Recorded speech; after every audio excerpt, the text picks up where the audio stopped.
তোমার বাপের দাপট আমি কি রে মামা, তোর বাবার বলে চুদ না? মামা মায়া তো পাট লইতেছে।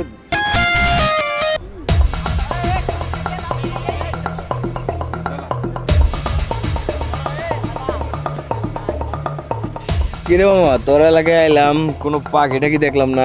আরে মামা প্যারা লইস না, আমার বাপে এই এলাকার চেয়ারম্যান, এলাকার প্রত্যেকটা মাই আমার হাতে। প্যারা লইস না, পাখি আইব, দেখ শুধু ওয়েট কর। কই পাখি? আরে রিল্যাক্স মামা। মামা ওই দেখ একটা পাখি আইতেছে। উফ দোস্ত মামা, দেখ কি করি। আরে পাখি কেমন আছো? একটু এদিকে আসো না, কই যাও? এই কে আপনারা? আমাকে বিরক্ত করছেন কেন? এদিকে আসো, বিরক্ত করছি না তো। চিনেন আমাকে এদিকে আপনারা? আসো না, আরে আসো না। তুমি ওকে চিনো? ওর বাবা এই এলাকার কমিশনার। আমাকে চিনেন? আমি কে? না তো, আমার বাবা এই এলাকার নেতা। না তো বাবু, কে তুমি? কে তুমি? চিনি না তো আমি, কে তুমি ওহো, বাবু? আমি কে চিনেন না? আমার বাবা এই এলাকার নেতা। ও নেতা? কোন নেতা? আমি এসব নেতা মেতা চিনি না। আমার পকেটে রাখি না তো। এই এলাকা আমার দাপটে চলে।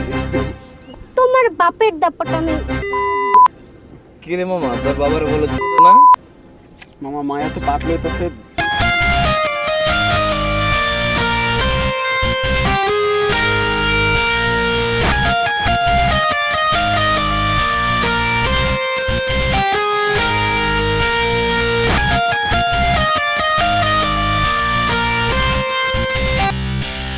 করছি যে আমরা কাজটা আসলে একদমই ঠিক করিনি।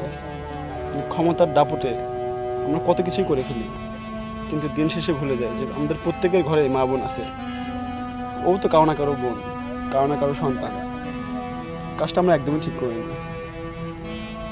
দোস্ত, আমরা আজকের পর থেকে ভালো হয়ে যাব।